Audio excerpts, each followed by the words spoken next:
All right, guys, welcome back to the Healing Your Way podcast on our series called Figuring It Out. And last time we kind of talked about the sedentary lifestyle and the pros and cons of it, or mainly the cons of it. But now we're going to talk about sports as it's a great way to get out and start moving again and start getting yourself out of your comfort zone and picking up something that can be good for your life.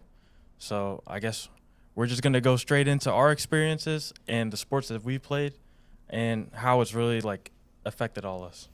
So I don't know who wants to go first, but I guess I can start and say um, I've grown up playing many different sports. You guys know we're all fans of soccer. Mm-hmm. You guys know I'm really about it, and I've been playing like since around 10 years old. Big Arsenal fan. Yeah. No, no, no. I would not say Arsenal fan. They put on a good performance though Yeah. this this past week, but Spurs all the way. Spurs. Yeah. How's the trophy looking? Trophy cabinet's not doing too good, but yeah. We're gonna get it up there. Don't worry. Okay, yeah. I'll give you what, like 20 years, 30? Oh, next 5 years. 5 years. Yeah, 5 You're years. gonna be a manager or something? Something like that. Well, Man City aren't doing too good either, bro. Yeah, about that. We're about to sell the whole board, bro. You still got Holland though. Yeah, it's not my favorite, you know. Yeah. Yeah. But anyways, not going too much into clubs. It's been a big part of our lives. As you can see right here, the culture you would say is like crazy. It just even feeding into the sport of soccer, like it comes with all these different things, like the culture. You get to be a part of something bigger, and then you really get to be active in something that you weren't really into before. Instead of being around the house, just lounging around, you get to like be a part of something. You know what I mean? Yeah. And I think that's like better than anything else, especially from what we were talking about last time. So yeah, and you guys want to talk about any like experiences you have like with your sports and stuff? Dude, I love sports, man. Like, I was like a late bloomer, but started and I just did soccer, volleyball in high school. But I had a great time with all the boys, man. Like, even a couple of times, about to get into a fight with the other team. Yeah, it's So I like a feel like- competitive spirit to it too, right? Yeah, the competitive spirit. But then there's also those that don't want to see others win. Like maybe the other team, like trash, just all the trash talk. It makes the game more fun, but then gets into a whole situation. Yeah, so Yeah. there's like a lot of emotion involved in it too. So like it just really gets you up, and like you get to be like, a part of Yeah. something. Yeah, and there's a lot of fighting in soccer, and as the team's like core right back, I had to stand up for all my teammates. Us defenders, Yeah. Yeah, really getting it done back there. Yeah, I pulled a Virgil. But yeah. Yeah. Well, I guess I can start off from the beginning. This was like the first sport I picked up. I played like t-ball, like like around 5 years old or something like that. Wasn't too crazy, but got the job done when I needed to. And then, years move on. I picked up basketball a little bit. Didn't have the craziest success. I was tall at the time, but whatever happened led me towards soccer. But I did have to go through the process of trying out all the different things before I, settled down on one specific sport. And then once I got into soccer, I really was like super passionate about it. I would watch YouTube every day about all the different skills to do. And when I started, I felt lost, and I didn't know where to go. But like, I just saw all these other people doing it, and then it literally just gravitated me towards it. So like, I don't know, like, do you think just seeing people going after something and all joining together, like, don't you think it like just helps you gravitate towards that, and in the end make you a part of it? I think like every sport, like they're very different each sport, right? There's some similarities between like different ones, but I think as a collective, they all have that, that bonding. Or you know, I was a wrestler in high school. We had the big thing called it was like a second family. That's what the coach kept telling us. Because you're going to the practice every day after school. You're wrestling with the guys on the mat 2-3 hours after. You can stay after for extra practice. It was a really bonding experience, because you're all like pursuing a healthier lifestyle, right? In whatever way that is. And it's the same thing for you with soccer. Well, we all three of us have played soccer at one point. But it goes for any sport, like no hate on ping pong, but even ping pong, they have some bonding there too. How's it like wrestling? Like what does it really look like, your practices and stuff like that? Like what does it mainly comprise of? And then also, like, to add on that, what like kind of personality traits like you think you gain from that? Yeah, like do you get like the killer mentality? So I'd say from wrestling, like there's a confidence aspect, but there's also teaches you you need to know when to be humble, because I think, and this goes for all sports too, there always will be somebody better than you. And instead of like using them as competition or jealousy or envy, you should be looking at them for advice, or of how you can become a better athlete of whatever sport you're partaking in. So it's like a learning experience kind of. So it teaches you that there's always going to be someone better than you, but having that be the case, that's okay, and you're really just there to get better. And then I guess the more ego you like the more ego you add into it, it kind of is like is detrimental. Because you're now thinking about, oh, I gotta build up my ego, feed my ego, instead of like learning and just getting better in general. I definitely say that too, but I think the hardest part is, like, for wrestling, I would say, was that because we're going through under so much stress, physical stress, because of the dieting, but everyone's making weight. So once you like go through so much, and I'm sure like in soccer, when like somebody would mess up, you had to do like a punishment. Like for soccer, for us, we suicides. Suicides were, they were bad. But for wrestling, if we didn't finish like a drill on time, we would restart and then we start doing laps. And then there was another thing called hills, man. You take somebody like your weight, and like you're going up like the steepest hill we had in the school, like outside of the mat. You're going up and down. Then you're like, it's like all your conditioning stuff. Yeah, it's like that was considered part of Hell Week, but again, like everything was punishable because you're like one big like family, And I think the best way to sum it, I think, is for every team. It's like a brotherhood, So everyone like takes on the burden as a whole, instead of, and it's just not just one person. So even though like when you're on the mat and when it's go time, you're by yourself, everything that goes around it and has led up to you going on the mat was all done like collectively. Yeah, like in a way, aspect. Like a team like aspect. You could be like as weak as your weakest link, Yeah, it's like I don't know the best analogy here, but it's like you're all one team. You win as a team and you lose as a team, And someone winning is a team win, Every single aspect of it is a win, And you're one force, going in and out of it because you're all pursuing for that greater need, We got one question, and I'm not too knowledgeable with this question because I have some animosity towards this player, but will Bukayo Saka, aka Starboy, win the Ballon d'Or 2025, and what can he do to prove himself in the future?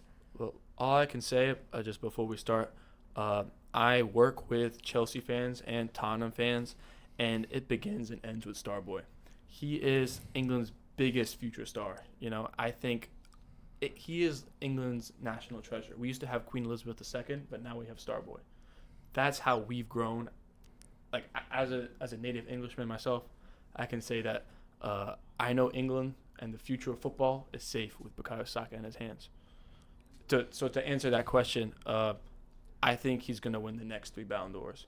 Next 3 Ballon d'Ors, yeah. But not in 2025. No. He already is beating Real Madrid, bro. He's the cornerstone of the team. Like Michael's cornerstone of his team, Bukayo Saka, same thing. Cornerstone. That's of the very team. funny because he didn't score at all in this last. Well, it's match. all about the team morale. You know, you can be a leader on and off the pitch. It's you know? not just about scoring, man. Yeah, bro. And if you guys don't know, Bukayo Saka is from this team Arsenal. Not a very good team, but apparently they just some beat Real Madrid people- 3-0. 3-0. Some people would oppose, as we can see here. Look, And then we have another question. So much. Moving on, thankfully, from Bukayo Saka. What happens if you have weak people on your team? How do you handle that as a situation and as a person? So we were just talking about, Michael, you were just talking about weak links and how even when you're on a team, even though if you're not the weak link, you're still responsible for that person, and that person actually ends up affecting you. So do any of you guys have opinions on or ways you handled having weak links? Did you avoid making them a big part of the team, or did you find ways to help them get better? No, I think it's safe to say at one point we all were the weakest link. You know what I'm saying? Yeah, I agree. I So, definitely agree. If you at the point when you're not the weakest link, you have to think about when you were. And so when you see something like that, you gotta help them. Get up. They could be struggling. I know Michael struggled a little bit in soccer. Especially with the conditioning. with the running, A bro. lot of shin splints for Lots me. of running. Yeah. So for that soccer practice, they would actually call me. Well, I got confused at first. They called me Star Boy. No, I'm serious. So during the runs, man, they made us do trail 3-mile runs, and I was not conditioned that summer. But then they had other people pushing me towards the end, but that was after I got lost on the trail run because I could not catch up with the pack. Yeah, so they got. So I guess when- Gotta Star stay- Boy end up being Lost Boy. Gotta stay When- with the pack.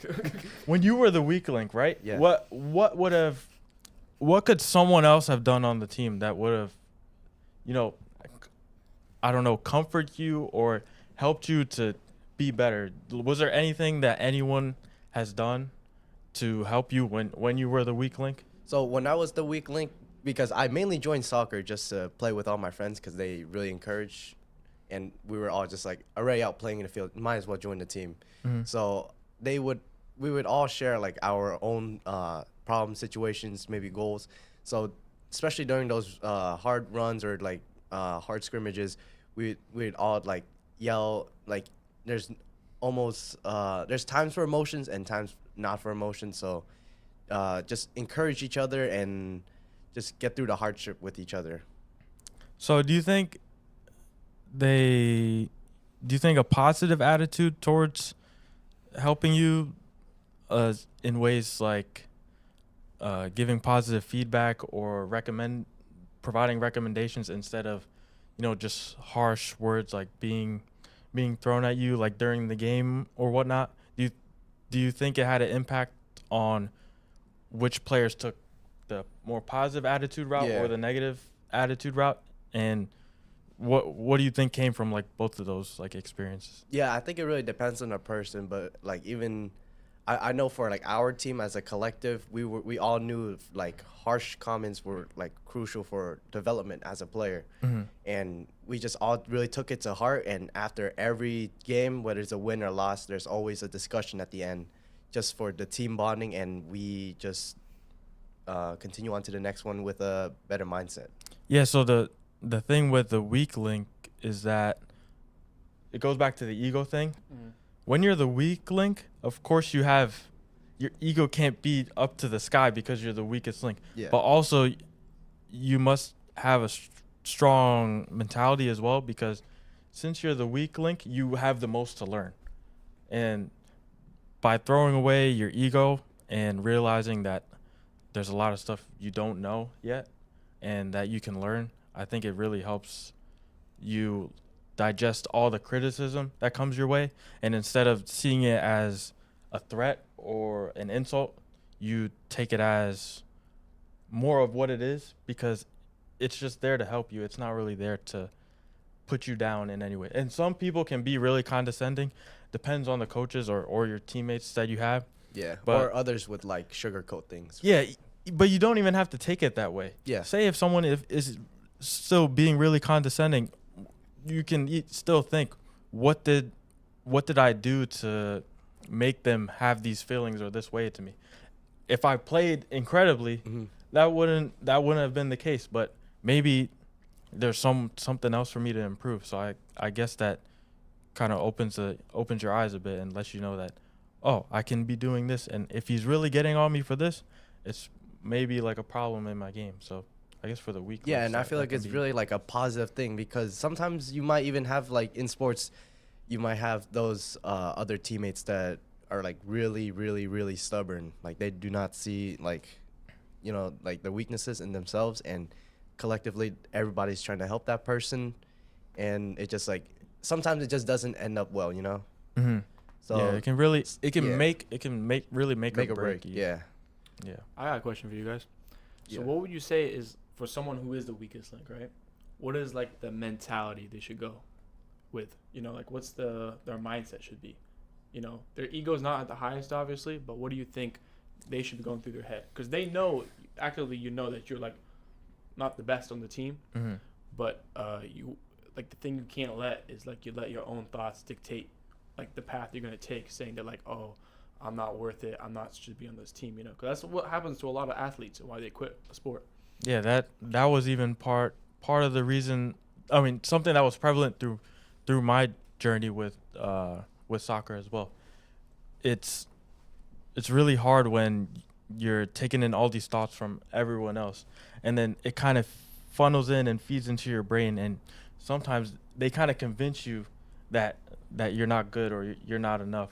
But then you really need to double down on who you are and just come into it as someone knowingly that you're not the best, but knowing that sky is literally the limit. And as we refer to Mudryk, sky is the limit. Okay. Mr. Zinchenko Okay. talked about very This is very not, passionately. This But is no. besides the fact, because I know that's a This is very not good for the podcast. Yeah, the very he tested positive for steroids, by the way. Yeah, we do not condone that. Yeah, No way, shape, or That form. almost made the views go down, bro. You gotta watch out. Okay. Starboy is views up.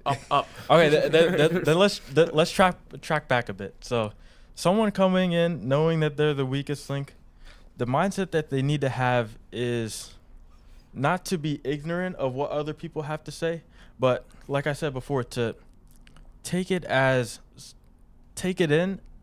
and then reframe it as something positive. You should be reframing all the things that come to you. Like I said, if it comes to you in a negative way, reframe it into something you could work on or improve.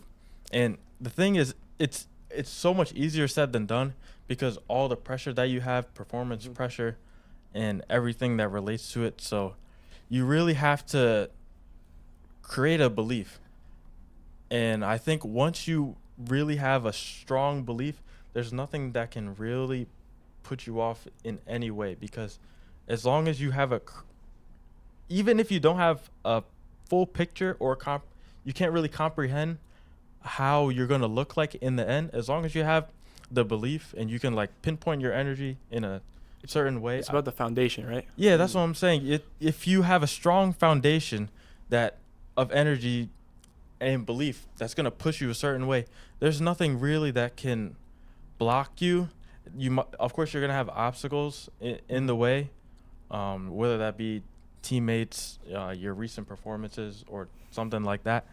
You're going to have those obstacles, but still, if you, I guess, keep strong and have the belief, because it's really about believing in yourself and in your ability, and that your ability is going to improve. Because when you guys played sports, you couldn't even comprehend what you know now. Say when you started wrestling, you didn't even know certain moves were possible. Your mind wasn't even open to it. But the fact that you kept coming every time to practice, kept showing up. That's all you really got to do, show up. Every time you showed up, you learned something new, and your eyes opened. And I don't know how it is for you, but there's like different phases for like each of the sports, and you kind of unlock a new understanding of each of the sports. So for soccer, for example, at first all you care about is going 1v1 and trying to dribble through the whole team, right?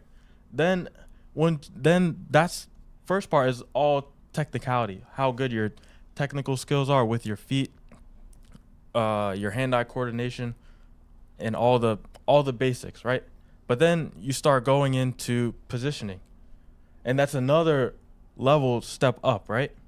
And I guess just to relate it to your wrestling, that's more. There's also positioning, like where to be at the right time, and then after you have your positioning down, then you can go into tactics. And usually tactics is when after you have the foundation from all your fundamentals. So it literally builds up on itself over and over and over again, and it's kind of like enlightenment. You discover something that you didn't think was even possible before. You know what I mean? Like you couldn't comprehend how far the sport could go until you just went through it. Yeah, that's a really good answer, man. Yeah. Thank you for sharing. Yeah. Like, Do you guys feel the same way? I don't know if I'm like yeah, I alone feel like here it's or- like solving a Rubik's cube. You like learn like new moves every time, and get record times. So it's not just like it's like learning it, but then there's also mastering it. That's like the next level to the things. Like crafting your art. Yeah, a little bit. Yeah. Yeah. We have some more questions. I love questions. You're gonna like this one. Okay. What sport and who is your hero? Oh. I think we talked about this a little bit on the last yeah. one. So just so everyone knows, I am the biggest Cristiano Ronaldo supporter. I have a hamster named after Ronaldo himself. Wait, is the question why, or is just? No, it's what sport and do you like and who is your hero? So I guess the sport that you like, and you still like soccer, Yeah. but your main sport and your hero are from two different sports. So I wrestled in high school way more than I played soccer, but even in the off season, but I still would pick soccer as my favorite sport. Half Russian, half Georgian, really European background. Everyone in Europe loves soccer. So for me, I'm watching soccer at least once a week, some matches going on. And then I just said Ronaldo is the cornerstone of my success, my motivation, and my discipline to always be better. I mean, the man's 40 years old and he's still banging in goals. I mean, so how did you first come in contact or decide that he was your hero? Well, like when you were first coming up, getting introduced to soccer, what stood out to him? What made him stand out to you that no one else could replicate? What did you see in him, and what did you see in him that you wanted to now see in yourself? okay, so this is a funny story. So I got introduced to soccer by my dad when I was, I think it was like 2014, something like that. Like my first game was World Cup final, Argentina. That's a crazy first game, by the way. Argentina versus Germany. And my dad is actually a Messi fan over a Ronaldo fan. And my dad was telling me that Messi is always one, Ronaldo is always two. And originally, just because I'm like a naive kid, I actually like went with that, and I believed that Messi was better than Ronaldo. But then I was growing up, and I'm watching Ronaldo, because this is like prime El Clasico, right? When Ronaldo's still in Real Madrid and Messi's still at Barcelona, right? I'm growing up. Messi is like 5'7". He's got great talent, great skills, right? Mm-hmm. But we've seen this, 30 years before with Maradona. So it's not that impressive. But then you look at Ronaldo and his background. He was 5'10" at Man United, and he grew up to 6'2" when he left. And, he had the belief that he could get taller, he could get better. He started really scrawny. He now got he was in all the world's sexiest magazines. All these model shoots, all around the world. He's still like a celebrity everywhere. You could go Russia, you could go China, you could go South Africa, Brazil.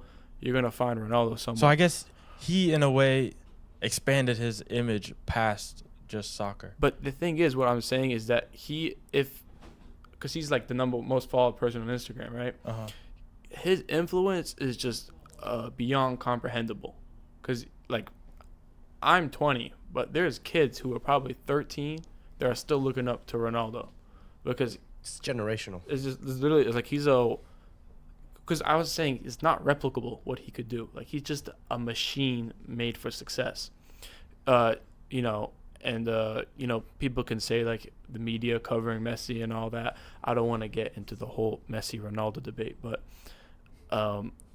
I can tell you that what he did and from his standing was way harder and something we've never seen before as a versatile player. And he always is like moving to the next step, because he started playing off as left wing at Man United or even left mid. Then he came to Real Madrid, he played left wing. Then he went to Juve, he started playing striker. And he's just showing that he can do it at different clubs. So I guess the progression of himself made it stand out to you, because it showed how he came from something so small into something huge, rather than I guess Messi's background, where more people say it's talent based rather than hard work. Of course, we're not going to go into too much details of the debate, but I guess the fact that you were able to see this giant progression and change from him, that he changed completely different from the person he was before compared to he is now. And do you think that's part of the reason why his image stands out to you more than other players? I think his journey overall is like really unique. And obviously, like, I mean, I wish he knew I existed, but but it's like, it's not obvious. I can't say personal connection, but it's that connection that, you know, you can start from nothing and become the world's best. Because you could like go on like 1,000 documentaries about him, but his old Manchester United teammates who were like way better than him when he was there, they said that he came with super high ego because he was the best on his team in Portugal. And then he got humbled real quick by like Ryan Giggs, Rio Ferdinand, Roy Keane. And then from becoming the weakest link, like we just talked about at United, he became the best player in the world in 2008, winning every single award you could think of. And again, that's like a talent. Alex Ferguson, his coach, he saw the talent in him, like that potential, right? But he started from nothing and became that. Messi was scouted, right, from Argentina and played in Barcelona Academy, but they knew he was going to be like a big hit. Ronaldo, nobody knew. He just came out like an underdog, kind of like Starboy, just like straight through the sky's the limit. I don't think man. That's a good comparison, but yeah. But I understand what you're saying. Yeah, that for me, that's my whole yap about my favorite person in the world, Cristiano Ronaldo. Dos Santos Aveiro. So the uniqueness of his journey and the fact that it's not replicable makes it special. So I would argue I think it is replicable. It's like. But you were saying like, I think the reason you were saying because you said the word not replicable. Yeah. But I think the way you were saying it was more in how unique and special. Yeah, it was. yeah. It's not that it can't be replicated, but it's so beautiful in the way he did it. And like his you're story. you're not gonna. No one else is gonna be able to do it the way he did it. Yeah, we're not. Just as he's not gonna be able to do it the way someone else can do it. He's so goal oriented that like if I think he even said it. If I show you the map to become like me, are you gonna stick to the map and follow it? And I think like everyone like is really ambitious. I think deep down, and they would be like, of course I could take on the challenge, but like it's that like progression, day after day after day after day. Can you do it and match with him? Because his competitiveness is another level. So in a way, I'm saying I'm sticking with the not replicable because he is a special individual with like probably the strongest mindset, one of the strongest mindset in sports. That actually goes right with one of the next questions that we have. And this question is, how can competition correlate with mindset? And how has it changed your mindset as a person? So this is literally feeds right into what we're talking about. Yeah. Yeah, so I feel like that with that one, it's also like the ego, again, being a big factor in that. And just competition, it can really make it or break it for a player. And especially, I feel like if you start at a really young age too, it can really change your mindset. Because in sports, there could be like a big burnout rate, which really like happens a lot. And then with just players like a lot of them make it, but a lot of them don't. You don't see a lot going into like D1 or like professional. A lot stop after high school. So And it's just only retire. something for a certain amount of people, Yeah. and it's not something that But it's something that everyone can do, but not everyone has done. Yeah, and then it can also some players, they might like just to show they're competitive or like not like a weak individual, they might like hide away like injuries or like certain feelings they have in the sports. So like just stuff like that. Yeah. I'm gonna talk about my personal experience. Yeah. For this one. As far as competition, I think it's pretty much directly correlated with your mindset, because if there's no competition there or urgency Mm. to be number one, then the way you frame your mindset will be much different if you were taking it as an easygoing thing. Because now your mindset has to change that it's something you're obsessed with and something you're not only obsessed with, but you believe that you also can do it. So I think you have to be obsessed. It has to be something that you just want to grab and hold on to and run with the whole time, whichever sport that may be. Some people get so into sports that it becomes their personality. And I know we talked about this in Case assignment. in our case assignment in one of our exercise science courses at Thomas Jefferson. And some people really get so invested into the sport that it becomes their whole personality, and that when it's taken away abruptly due to injury or something, it can really take away from that person and cause them to go in depression. So I think you have to find also a good balance, because sometimes you have to realize that even though that sport feels like it's your whole personality and mindset, that it's not the end of the world, and who you are is not defined by the sport. Yeah. It's of course defined by the sport has helped you define yourself. So I think this is like a more complicated question with the mindset. The only thing that I think is probably the most important thing is resilience and the will to come back. And I wouldn't even say will, because sometimes you're really not willing to do stuff. And even though the will's not there, that's when it has to go into discipline. Yeah, that's Yeah. what I was about to say. And also this really applies in, if you look at it from like individual versus team sports, like there's different aspects. How do you guys feel about like just like the resilience part in like each of the, like is it different for individual versus team? So are you saying like individual? Because like wrestling, there's obviously individual, but like There's also the team aspect. Yeah. Yeah. but in terms, because there's like a team score versus like individual tournament, Yeah, and I guess what individual sport? like tennis. Yeah, So, tennis. yeah. Maybe there's a little bit in track and gymnastics, Yeah. just for example. And then there's even like the gym, which you mentioned earlier. Yeah, I think resilience has to also do with sometimes the progress that you're making. So some people would gravitate more towards the gym because it's like something they can physically see progress happening.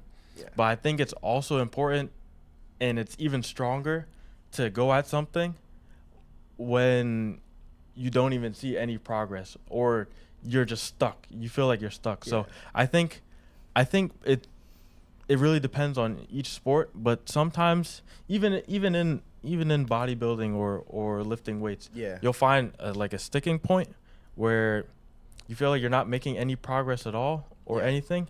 But I think part of resilience is also adaptability. So if something's not working for you, you have to change it. And you're only going to realize what's not working for you from the plateaus that you have. So I guess all of us have probably experienced this, and the only way to realize it is either by you coming up with your own solution, or finding or seeing the solutions that other people already have. So for example, you have your coach. The reason you have a coach is because they know all the solutions to most of your problems that you're having already. Say you're going for the double leg, right? You're doing it this way, but it's not working for you. You're not hitting it. You're not getting deep enough or whatever. That's how you have your coach come in.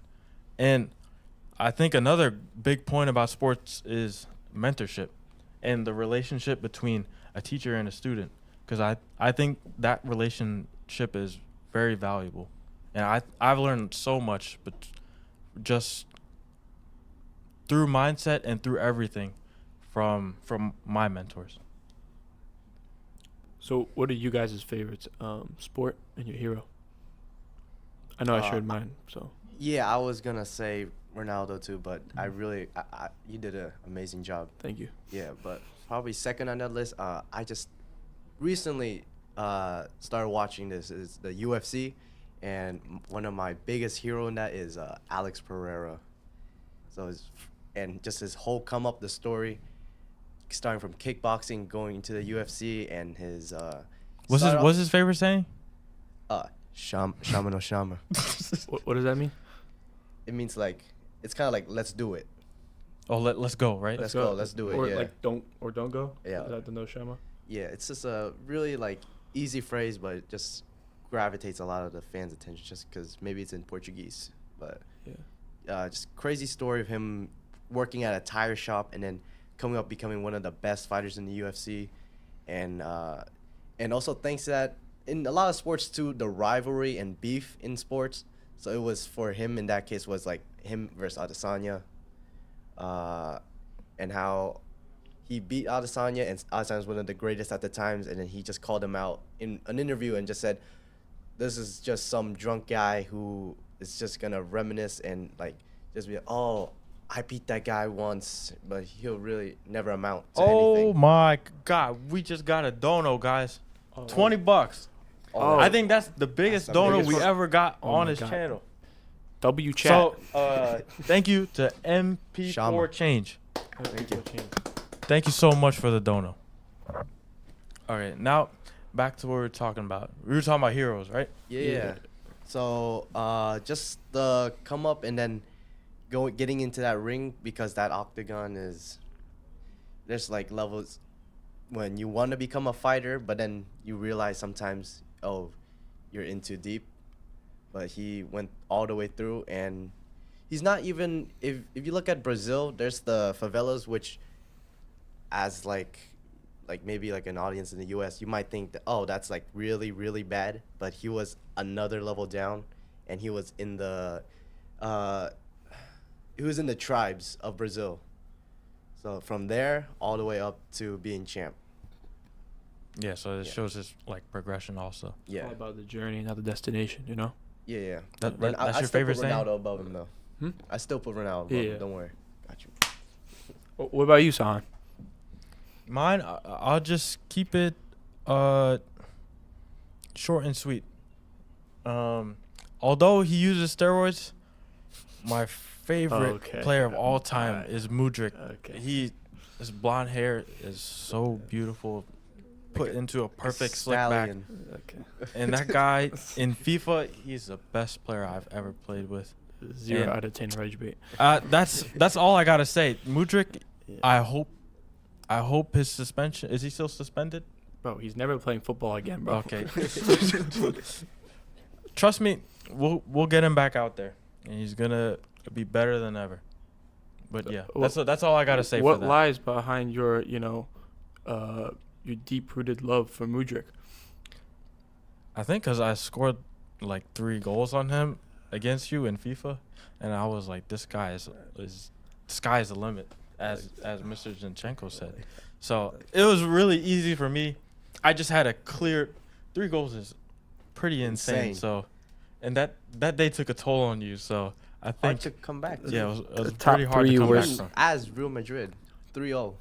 Yeah, let's not focus oh, too on sorry. that. was That might be top 3 that worst might be nights. that might be We digress. a That was little very a little bad sensitive night. topic. I did not sleep at all that day. Yeah.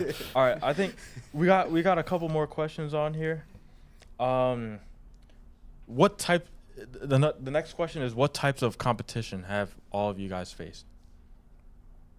So, I guess we can talk about sports wise or specific sports wise. So I'll just go first. When I played soccer, I played at the higher levels that are offered here in the U.S. Not the highest. The highest is either Development Academy or MLS Next, as they call it, and then the tiers under it are ECNL and what's the other one called? EDP. They're just the regional leagues, but they all come together like at the end for a national tournament. And what I've seen through that is there's a lot more going on around there, and the competition gets harder in the tactical way. Like I said, for the progression, the competition moves on from being good at the fundamentals, then being good at positioning, and then moving on to tactics. So I think the hardest part is the jump you make in between those parts, and that's really the main struggle I've had competition wise. It's first, once I've gotten good at the basics, it's then moving on from basics into game plan. So pretty much as far as what I've struggled with was, and I think most people struggled with, is, you see some techie guys out there that they can go and do all the skill moves that they want, but then you put them in an actual game, then they're just a sellout. You know what I mean? Yeah. Oh, Mike, you want to go? Yeah, so I just did volleyball and soccer in high school. I didn't get to where you got to specifically. I only got to like varsity, and for soccer it was as much as I love soccer, JV. But even for that, I didn't ride on too long, because as much as I love the sport, love the teammates, sometimes in my case it was the coaches, and even like the team, we didn't see as much progression. And around that time, I really got into the gym, and I saw the amount of progress I was making, and I think I just fully like rode that wave. And I feel like a lot of athletes also do the same, like kind of like retired athletes. They bounce more into the gym, and then that's where they reside afterwards. But as a step off, right? Yeah, because like they've been doing something for so long. Yeah. But now it can't really be supported because most sports for youth-wise end after age 18, and you pretty much have the choice of either, I'm going to go professional or playing college, or I'm just going to do something else. And because you don't really have a choice. Either you play top level or bottom. There's no like in-between competition you can really pick. Yeah, there really isn't. And I didn't want to stick to recreational either. But everything's fine for me. I didn't go into like a depressive state of losing my identity after dropping the sport, but just it's something nice to just look back on and just kind of keep up with. It's like watching soccer. Yeah.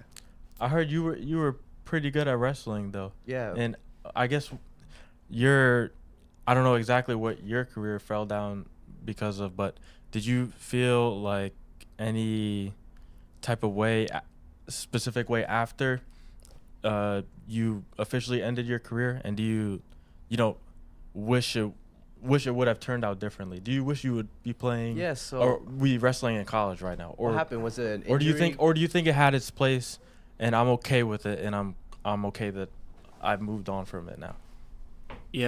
I've told this to you guys multiple times already, but I am a firm believer everything happens for a reason. And me dislocating my elbow sophomore year of high school, I think it was a pivotal moment as an athlete, but also as a person, that not everything goes right to the plan. It's about the journey, about how you can overcome that. Obviously my wrestling style switched a lot after that injury, because it's, even when I go to the gym, it's still something that I always keep in the back of my mind. I never am a PR kind of guy, because You get the PTSD from. well, yeah, like the elbow is like it was. See the block right here is turned 180. It's right here. That's how bad it was. I was on morphine in the hospital. Oh. Yeah, but I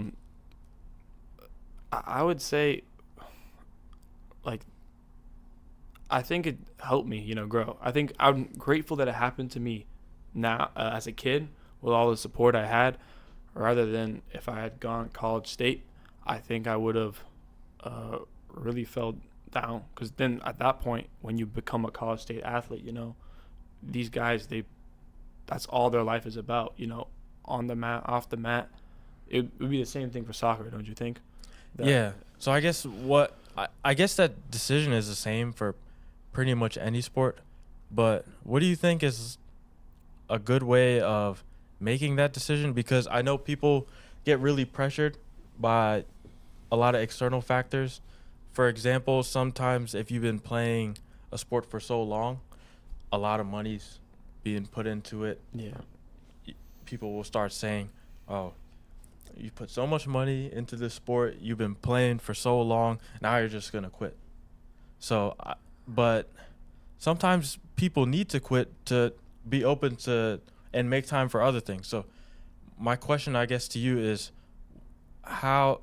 what should a person do when they're in that spot and they have to make that decision where they're not fully committed to either way? They're not fully ready to let go their sport, but they're also not fully ready to commit to it as well. And they still are 50-50 about exploring other things and making time for other things, but they still have that, strong connection to the sport. I think because it's obviously there's some obsession involved. Hopefully, I think it's obviously can be healthy, but it also can turn unhealthy really quickly, depending how much you're involved in the sport. But I think every athlete, and I think this is like a universal philosophy, is just you as a person before you played that sport.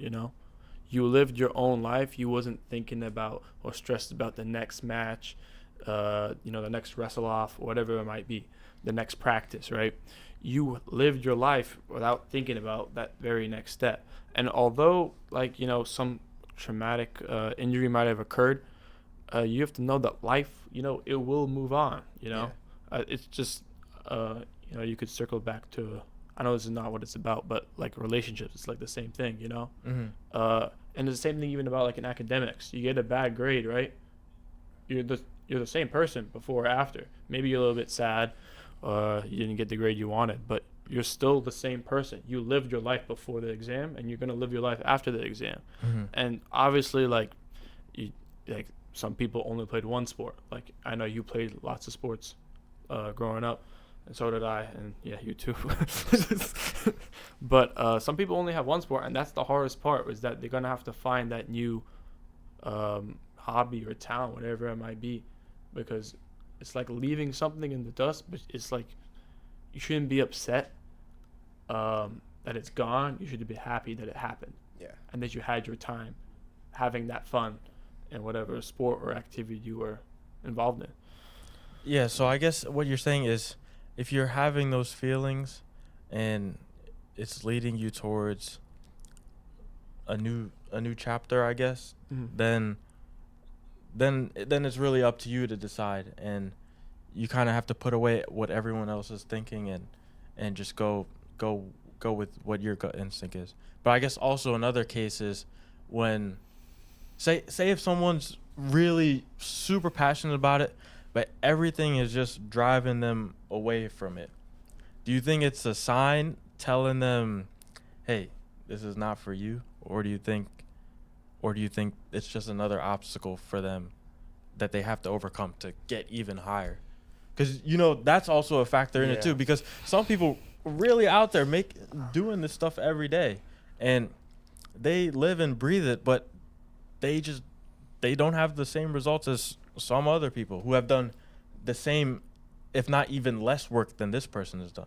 So what do you say to those people who work hard and are doing everything that they think they possibly can to get to where they want to go, but the results are not showing? What would you say to those that's a kind really of good people? question. Yeah, for me, I think at that point you should just switch it. If you're putting like 101% effort into it, that effort could be put probably into something else that it really depends on like how applicable it is into whatever sport. So maybe if it's not working in this, it's not, it's not a bad idea to try to move on to the next thing, because like you said, the sky's the limit.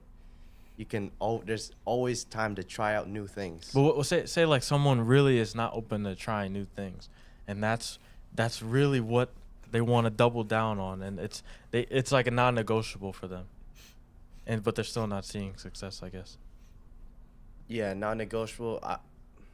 It really, yeah, that person would. I feel like then they would ride it all the way through, but It wouldn't give back to them what they've given to the sport, I guess. Yeah. But that's seen a lot, like in bodybuilding. There's only one winner every year. All those other people go unknown, and I think it's really up to the person, because like you said, sometimes you really have to make that decision, and of course age and all those things come into play. Yeah. But then I also, your mind still wants to tell you, Like and you and kind of your never will. reap the rewards you wish you were able to get. Yeah. Yeah. So then it kind of turns into what you're really doing it for.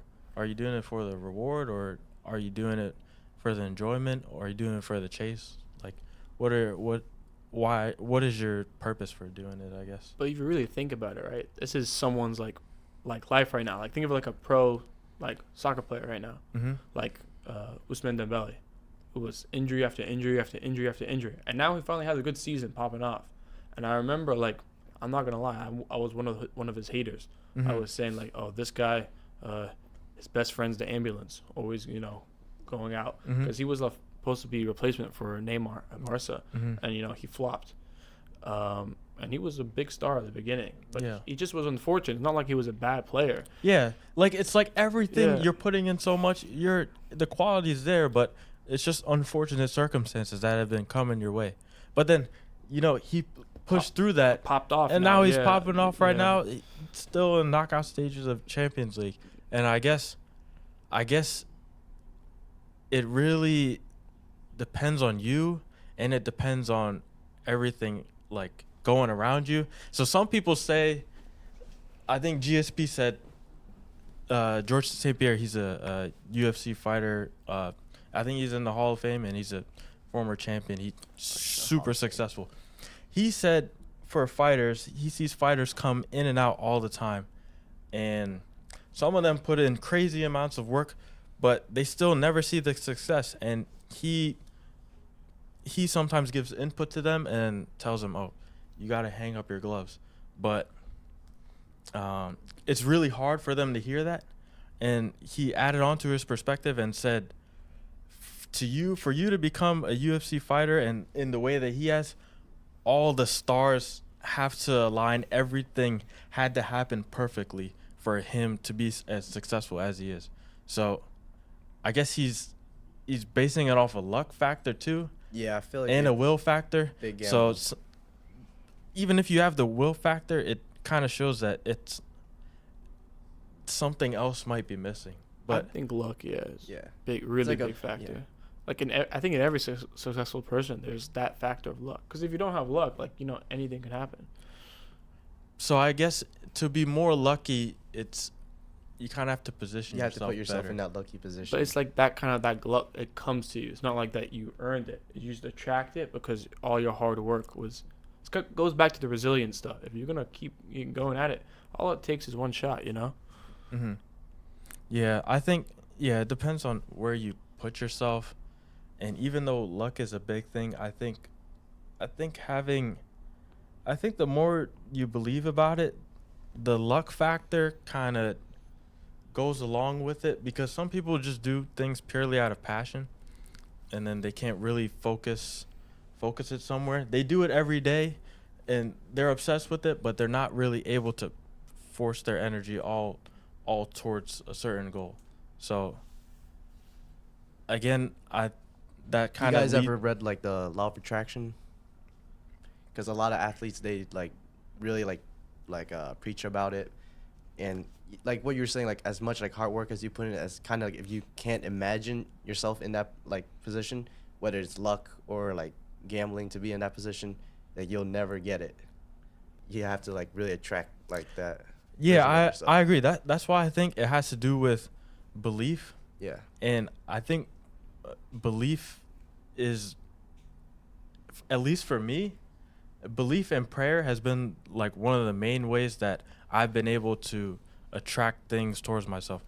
Speaking it outwardly, not just to myself but towards other people, Mhm. is what I feel is that it's really creating that attraction towards between me and the other people through my mouth, through my thoughts, through the way I carry myself. I think I think you have to have all those things on top of the obsession, because then what really happens is once you put it out there, everything else starts, the world around you kind of molds itself Around that. around that, and Yeah. you kind of feel that sense of attraction. Sometimes these concepts might be harder for people to like physically or understand mentally, or kind of formulate it in their brains, but really putting it out there first, I think the best way is, speaking it out, speaking to other people about your goals and whatever is a good way to attract, I'll say, good energy towards yourself. Because if all you're doing is spitting out, oh, I've done all this work, but I couldn't get this. I've done all this stuff, but I couldn't get this. I don't think I've ever seen a situation where that's benefited anyone. I don't know. Do you guys have similar experience? Do you think was there any time that you projected outwardly in a positive way about something and it's returned to you with gifts, I guess, or in a prosperous way? This could be like we'll just say for sports, for example. Say you're like, oh, I'm gonna go do this, and this, and that's what's gonna happen. Do you think there's like anything like that that's ever happened to you? Like you speaking something and then you also being able to do it. So speaking it into existence. Yeah, pretty much. Not even just sports, but like in general. Like I could say, like if you never speak about it, then it'll never was never like a thing. So you never know once you like actually say it. Like opportunities could always arise. So not just in like a sport aspect, but like in life as well. I think for wrestling, you could easily say this for weight cuts. It's like the weigh-ins in 2 days. I need to lose 10 pounds. I have to make the weight. And, it goes from anywhere. I'm going to say I'm going to go on treadmill. Then I'm going to take a salt bath. Then I'm going on the treadmill again. Then I'm going to sleep with like 3 layers of hoodies, like 4 socks, 2 sweatpants. And I'm going to wake up with 6 hours of sleep. And I'm going to go on the treadmill again. And I guess that's a way to, your discipline also builds your belief, right? Yeah. Because say you can't just, your belief has to be backed by something. You can't back yourself on something that you never did. If you put the 3 layers of clothes on, didn't eat, did all the things right to lose the weight, you were doing all the things to build your belief, and then that puts you in a better position, like overall. Yeah, and obviously it's like they're struggling, right? Mm-hmm. There's no reward without struggle. And it goes back, because I started as a big boy in wrestling. I was 195. What are you now? Right now I'm 160. But for wrestling, I was wrestling at 145 and 150. So I lost 50 pounds in the span of 3-4 months. This is like prime quarantine. And yeah, like obviously, like there were doubts. It's so easy when you're losing weight to gain it all back up. So it's all about that mindset and that resilience. Can you keep it up and go day after day after day and not fall off? And once you have that path written out and say, I am gonna make this weight, because I can't wrestle at 195. No one's shooting double legs at 195. It's all arms. Mm-hmm. Like shoulders up, literally. You see guys going for headlocks first round because it's just like the least amount of movement.